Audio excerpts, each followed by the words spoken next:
Hello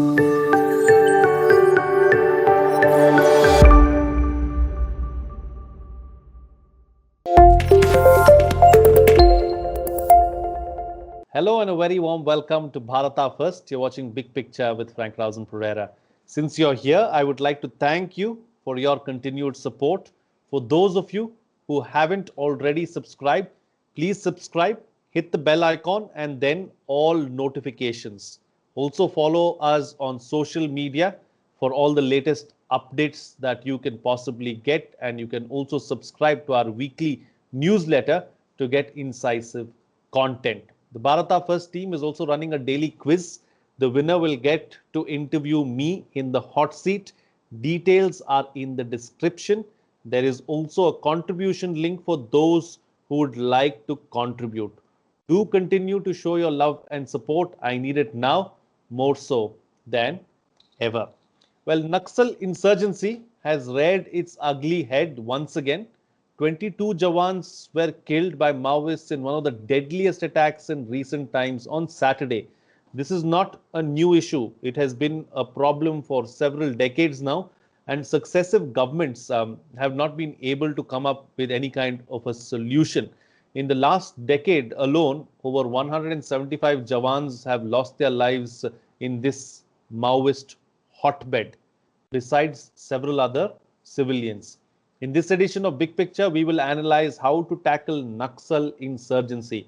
Joining me on the program today are Major General Dhruv Katoch, retired Director, India Foundation; RVS Mani, author and internal security expert; and Dr. Vikram Singh, former DGP, Uttar Pradesh. Thank you to all my guests for joining me on this edition of Big Picture.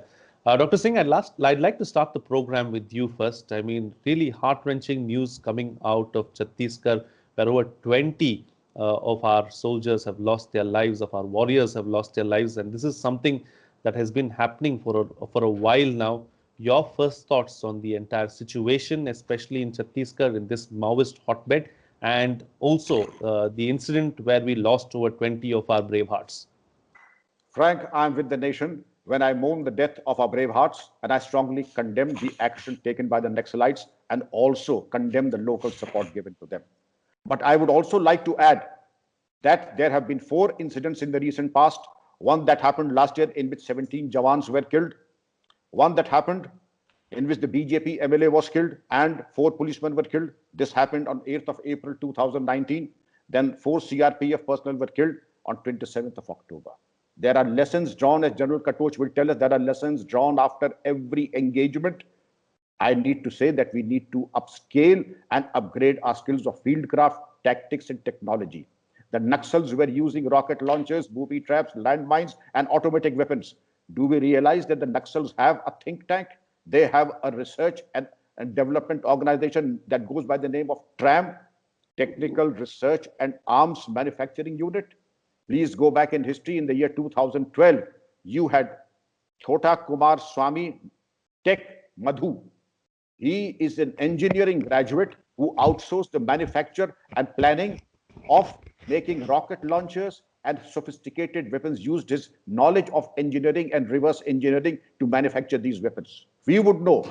And then outsourced workshops were there in Bhopal, Rourkela, Chennai, Kolkata, Bangalore, and Mumbai and other places. They would come to Bastar, they would be assembled. Are we sleeping over it? What kind of intelligence do we have? 100 crores of money is being raised by the Naxals every year. This is more than the collective turnover of many of the legitimate multinationals in Chhattisgarh. And we are sleeping over it. I think we need to take a different level, take a technology, use robotics, big data analytics, thermal imagers, use dedicated dog squads. And I think we have it in us to give them a bloody nose. But the Gangotri is elsewhere. As you said, the Tech Madhu Kumar and the Gangotri is in the urban Naxals. And every time, Frank, you touch an urban Naxal, if there is time, I will tell you my experience of what happens is they have multiple groups, 5-year perspective, 10 years perspective, 15 years perspective. And then they have a system of those who will घेराव the police station, those who will go to the Supreme Court, those who will raise a bogey against the police personnel. The nation, a resolute nation, will now have to come together and give them a befitting reply, Frank. So it's a systemized approach that is used And it's very difficult to take them on unless you too have a systemized approach and some kind of tactics, is what Dr. Singh is suggesting. Let me bring you in, Mr. Mani, and let's talk about this issue of intelligence. What is the problem and what lacks really as far as intelligence is concerned? Why is it that such kind of incidents continue to happen, continue to take place? As far as this particular incident is concerned, the official statement that has come in is that there has been no intelligence failure. What are your thoughts? Actually, the irony is most people don't know how much of intelligence is collected, shared, and all.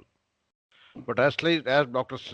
Vikram Singh pointed out, we have been so far handling the entire problem of left-wing experience as a Ministry of Home Affairs agenda domain, and no other ministry is coming in.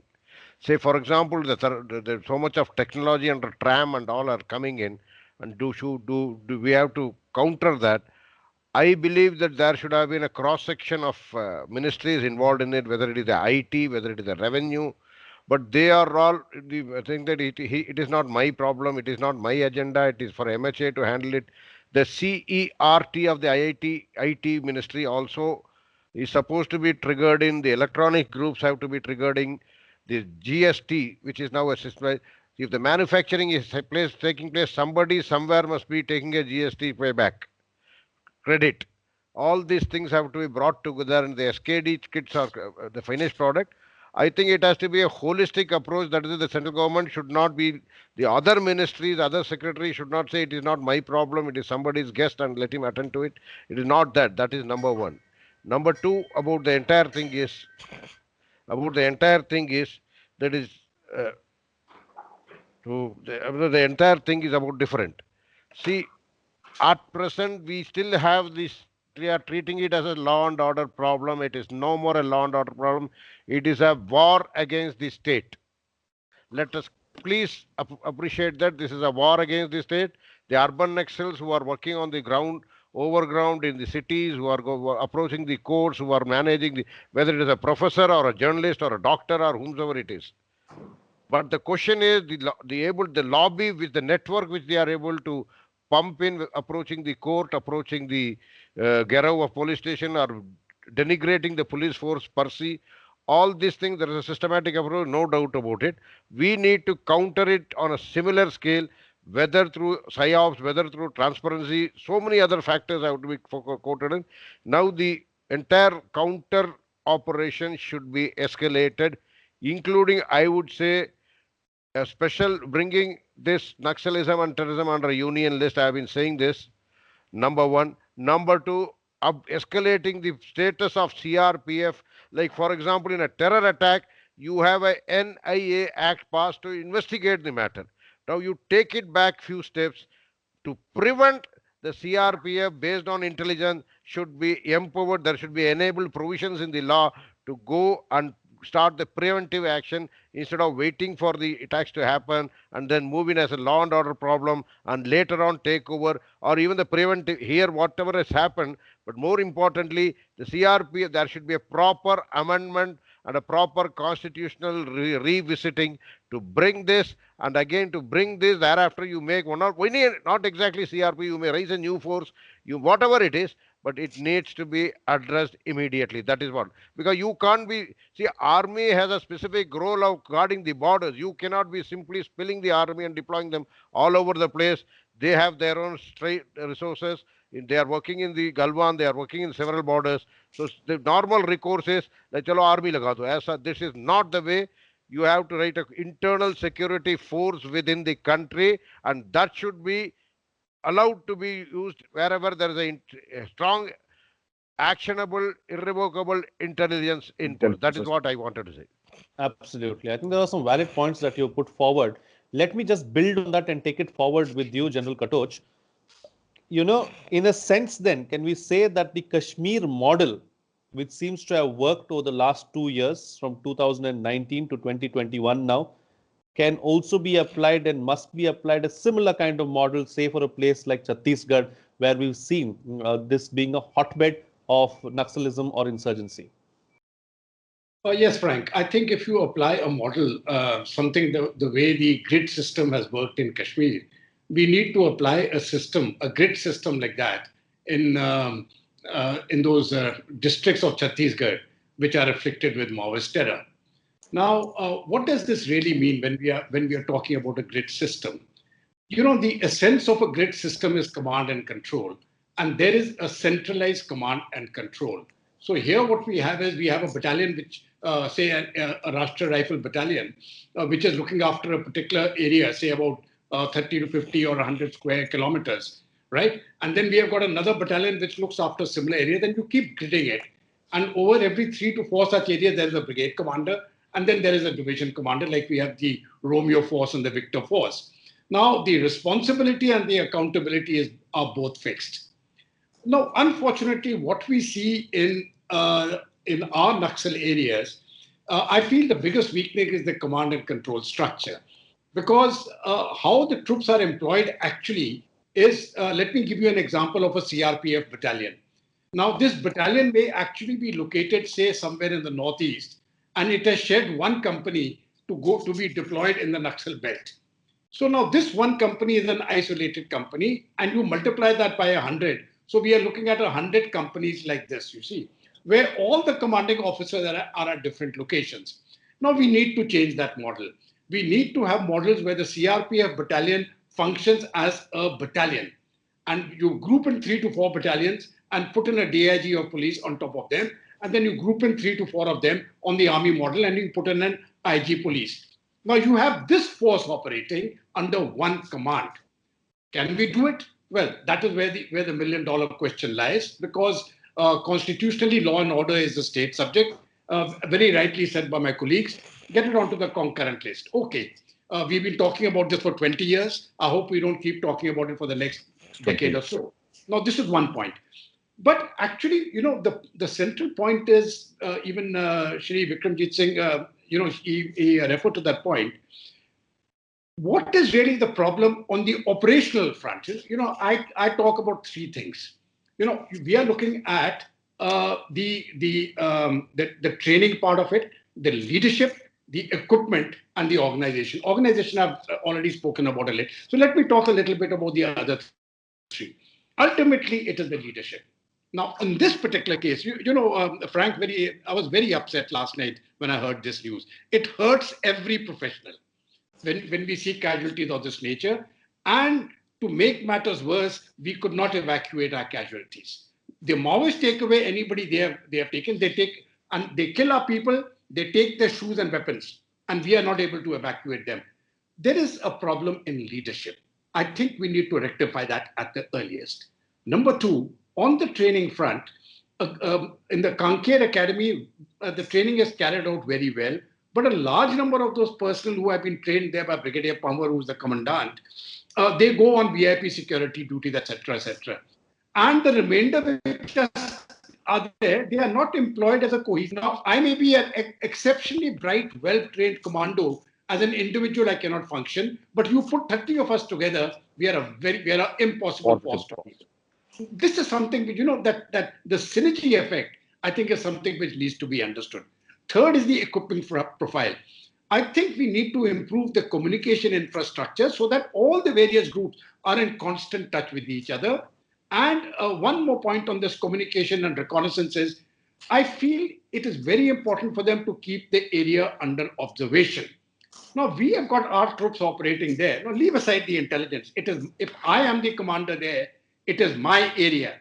How dare a terrorist come in there without my knowing it? How dare have 400 people come in there without the local troops knowing it? We don't need intelligence from the villagers. We have to get that intelligence ourselves. Now, those are the weaknesses if we can rectify. The manpower available, the quality of manpower which we have got in the CRPF and the BSF is exceptional, outstanding. The problem is not there. The problem is in the other aspects which I have told you. And if we can rectify them, this force is adequate to take on the Naxals many times over. Just one small point. You see, some years ago, 80,000 CRPF men were raised. Now, 80,000 men means 100 infantry battalions. With that 100 infantry battalions, we have sorted out this problem, within a month or 2. What have we done with those 80,000 men? I think there needs to be a performance audit of all stakeholders concerned. And based on that performance audit, I think we need to go ahead. Frank. Absolutely. Dr. Singh, let me bring you in now. Let's talk about another aspect. Of course, we've discussed about what the challenges are as far as the CRPF is facing, how there is, lack of coordination and all these issues. But how much of it is it also a political issue and not just, these kind of logistics issues? You said it, Frank. A frank question and a frank answer is what's required. I'll give you a real life example. I was IG Varanasi. We had a border meeting in Mr. Mani's department, MHA. And we knew that the Rohtas fort was being used as a hideout of the Naxals and the passing out parades were there. And when I said that Naxals are being sheltered by the neighboring state, by the government with due payment from the state, what are we doing about it? And my counterpart said, I can take Ganga Jal in my hands and say that there are no Naxals in the Rohtas fort. I knew you would be saying that. And I brought videographic and photographic to tell you that you're a compulsive liar and you are doing something that is extremely unprofessional. That is why Naxals, we are not able to eliminate the Naxal. We are not successful because your compulsions are in respect of being compassionate towards the Naxals. And that is where the problem is, Frank. We need to say who is on whose side. First, let us decide that we have to get rid of the Naxals. And then whoever is on the side of the Naxals, he has to be eliminated lock, stock and barrel. I said before and I reiterate, the collection in Chhattisgarh is 100 crores per annum, a very conservative estimate. And the annual collection in the country would exceed 2,000 crores. That is another very conservative estimate. That way they can bribe their way. And those who do not get bribed, they have a lingo in the Naxal language, 6 inch chota kar denge. Chop off their heads, that will make them 6 inches tall, and then make out handbills from the blood of the deceased and stick them on the trees. Either you bribe them through, or you win them over by twisting their arm through coercion and terror. Revolution begins from the barrel of the gun, as Mao has said, and they are implicit and very good followers of Mao Zedong. This is the only outfit of outlaws that has a website of their own, cpiml.org, and they have a publication, CPIML Update. What are we doing about it? I think we are sleeping over the problem. There is so much. The General Katoch sir has said, leadership.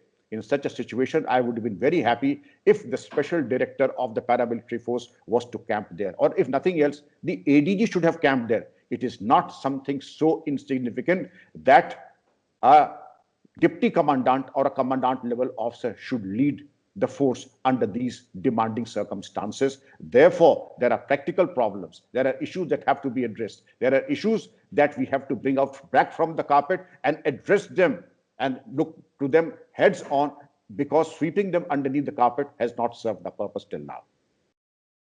Absolutely. Very rightly said there, Dr. Singh. Mr. Mani, let me quickly come across to you. And, we'll also talk about this other aspect. There's a sympathy element or a sympathy sentiment whenever it comes to dealing with Naxals or trying to deal with them with an iron fist. How do we deal with that kind of a problem? Because immediately there is one section of society which talks about how can we use force against our own people? How do you address this? The basic question is, if you see the idea of India, these people are cutting their noses to spite their faces. It's as simple as that. The entire sympathy, whether it is on the political level, I don't want to share it, but let us be very clear that when the government changed in Chhattisgarh, the Chhattisgarh issue started coming down, and immediately in 2018 there was an attack on Gadchiroli. And in Gadchiroli there used to be sale of arms which was shown as stolen or snatched by Naxals, but later on there was no court of inquiry by the Maharashtra police. I have written about this in my book. Court of inquiry for such loss of arms in the Maharashtra government, and they were found by the CRPF parties in Chhattisgarh. These are all matters of record. These are all, you can verify from parliament question replies also. This is the type of politics which is being peddled. So that is if to one party, and this parliament, this peddling is supported through many flanks in the sense that somewhere the professors in the universities, now even the private universities, somewhere the group of lawyers, somewhere Rono Wilson. See, what was Rono Wilson's case? That the entire association, the conspiracy to assassinate the sitting PM of India was exposed. But still, there are many people who are batting for Varavarava's jail on a simple case. The age is a consideration. A criminal is a criminal, whatever may be the age, whether it is a person is a pregnant or what, no, nothing else, or purely on base.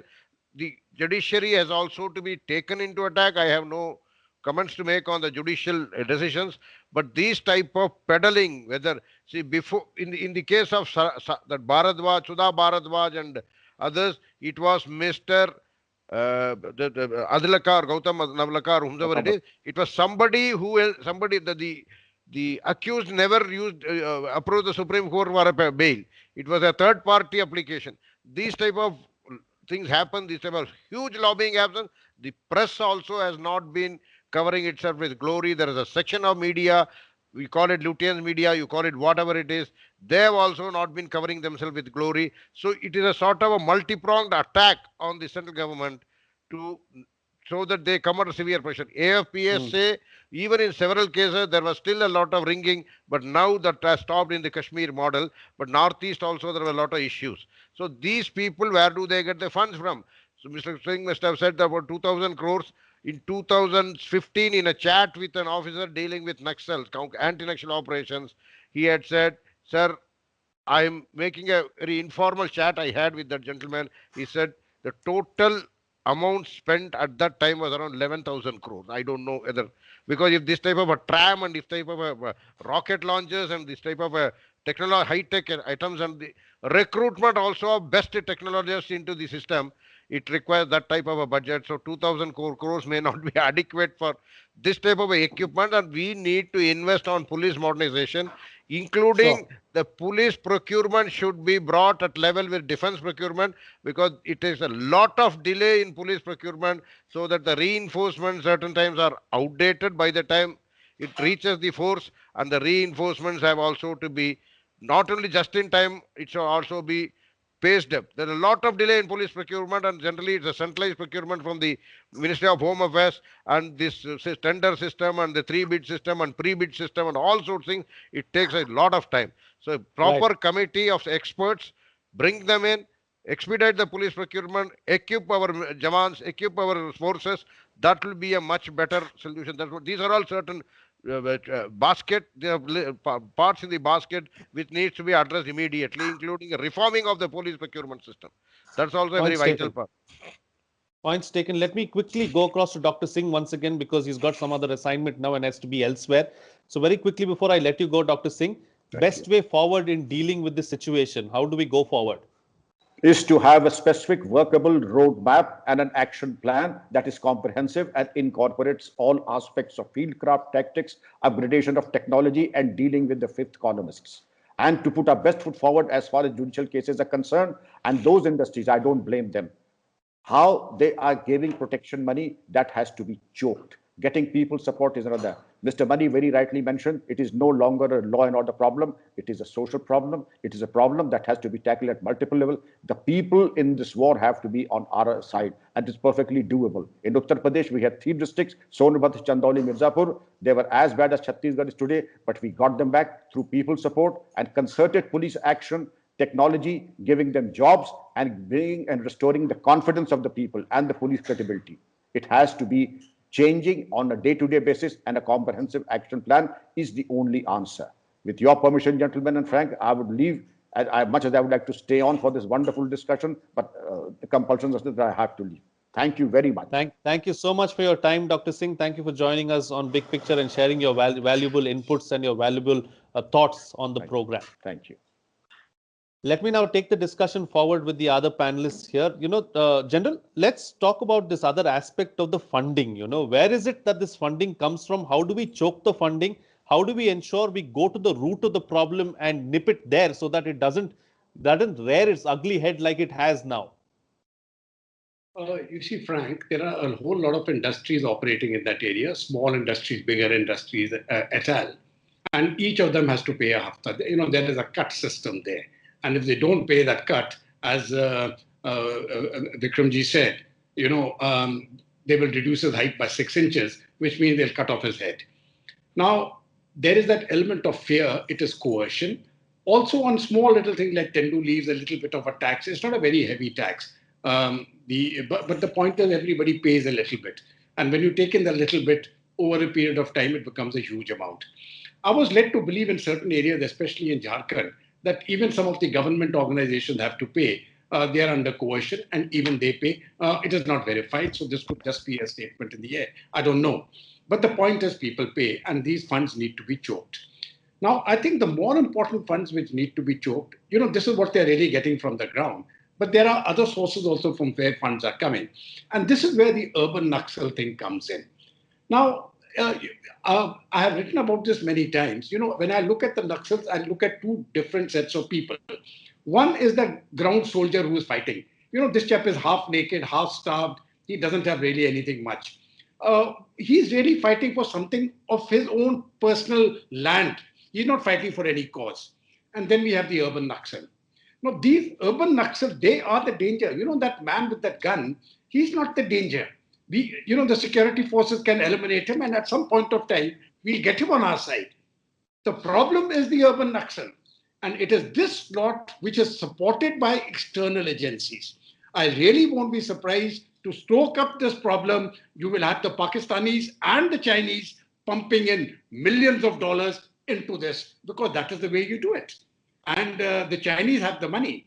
The Pakistanis pump in this money through the drug trade, the ISI. So we have a very concerted means of getting organizations like that to pump in money here through this urban Naxal system. And I think we need to counter that through our courts and through other systems because they've got an excellent legal network operating to protect them. So it actually has to be done on multiple levels. Operationally, I'm quite certain we can take them on. But looking at the larger organization, I think that is a much bigger challenge. It requires, as Mr. Mani has said, a whole of state response. All of us have to get in, all ministries have to get in. And if you can choke the financing, then obviously we have you've taken away the very Rausan of carrying out such operations. Half the battle is won. Half the battle, in fact, I'll say, if you take away the money, 75% of the battle is won because it is unsustainable after that.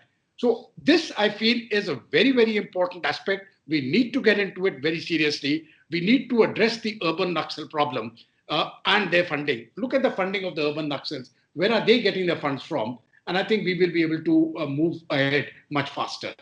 Absolutely. All right. Time to get closing comments from both my panelists now with the best way forward. Starting first with you, Mr. Mani.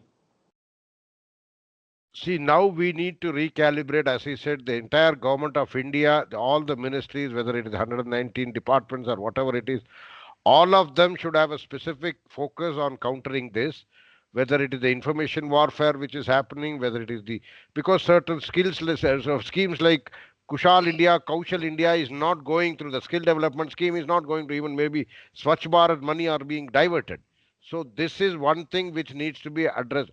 There are at least quite a few number of schemes which are not disseminated, and information warfare has to be attended through the Ministry of INB immediately. Curbing of funding has to be, so it has to be a holistic, it's a whole band of things which needs to be occurring. It is not a MHA problem. It is simply all the ministries have to pull up their shore, whether it is social welfare or women's welfare, because they set the narrative about a women's or a child protection issue, or maybe a human rights issue, or maybe a wrong information warfare. All this needs to be done on a war footing, including the public works department thing. Now the NBCC is designated a PW organization. If I may, Mr. Mani, if I may, but when it's a state subject, how do you do all of this?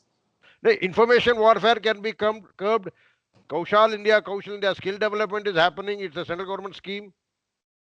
Ayushman Bharat is a central government scheme.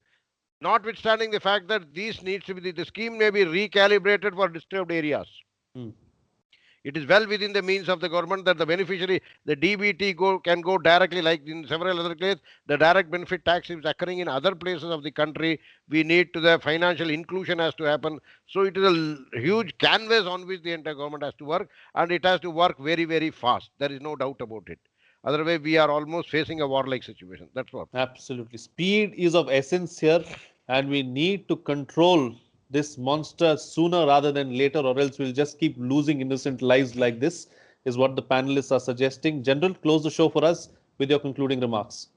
Right, Frank. In my view, I think the first thing which we need to do is to make, say, something like a 10 years perspective plan.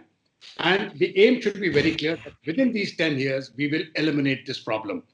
now go about it that if we have to eliminate this problem in 10 years, what are the steps which we need to take in year one, year two, year three, and finally, how do we resolve it by year 10? Now, it has to be a step by step approach, right? Incorporating all the points which have already been discussed so far in your program. This is one. Number two, I think we need to carry out a rejig of the way the security forces are employed in counterinsurgency operations. It cannot be left to the leadership of the local police. That doesn't work because when the local police has taken the leadership role, then all the central forces are operating in bits and pieces the way they were operating on Saturday, and which is one of the reasons they got killed. So we need to carry out that rejig of the organizational and employment philosophy. Number three, we need to take a very serious look at the leadership of the force itself. Unless we do that, I think we will continue to run into problems. Number four, training of personnel must be carried out in battalion groups for those and employ those battalions in that area. Kanker can do this very effectively. Do it as a battalion, employ that battalion for 2 years, give them a rest thereafter. And lastly, on the equipment profile, this is on the operational aspect, the equipment profile, please equip them with appropriate communication so that they are able to respond to emergencies and come to each other's aid. On the constitutional side, I really don't know whether we can get law and order on the concurrent list, but that is something which we must strive for. And my last point, and this is, I think, perhaps the most important point of all, we need to have a policy to address the urban Naxals. If you don't address the urban Naxals, this problem is not going to be resolved. The cannon fodder will always be available. If you eliminate the urban Naxals, we will be protecting the most vulnerable sections of the people in the Naxal heartland. Many of them have taken to the guns. They don't want to take the gun. So we will actually be doing a great service to the poorest of all our poor if we address this problem of the urban Naxals at the earliest.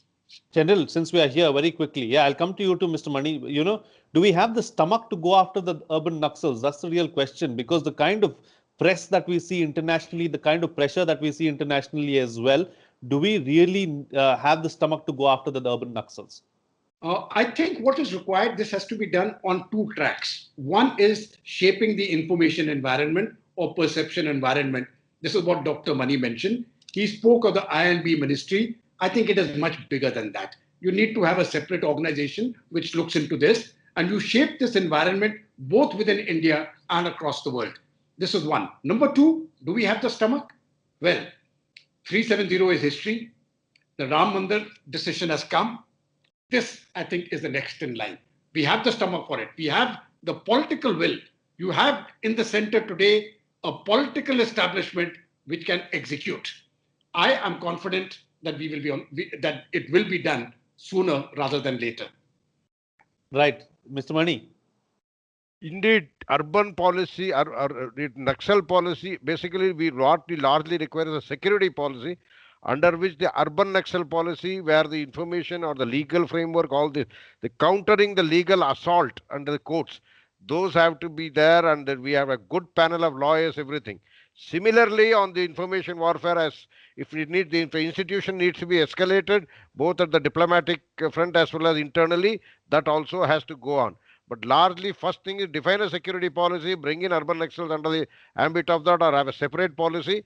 We require it, and a proper, then the roadmap, which all these things will come. Today's challenges and maybe futuristic challenges also we can speculate or hypothesize or do, and then bring a forecast and some sort of a forecasting, security forecasting techniques also, because this type of scale could not have been, since there was no forecasting mechanism, we are still struggling with this. Even this could be done. About the money coming into their hands, it is a fact that there were several India insurgency groups outside India, like which are pumping in a lot of money through Hawala, through the Pakistani drug channels and so many other things. This has to be addressed on a very, very important, because you cut off the money. Money is the finance, is the multiplier, force multiplier for terrorism. You cut them off, it will simply fall drastically. That is also my closing comment. Absolutely. General, if history is anything to go by, I share your optimism as well. And I know and I'm confident that this issue will be addressed sooner rather than later. And if anybody can do it, it is probably this This government government. that is in power right now because they've shown us the path in recent times. All right, gentlemen, we'll have to leave it Thank at you very much. that. Thank you Thank you. so much for joining me on the program and sharing your views and putting things into perspective for us. What's coming out of this discussion is that it is not beyond us to tackle Naxal insurgency.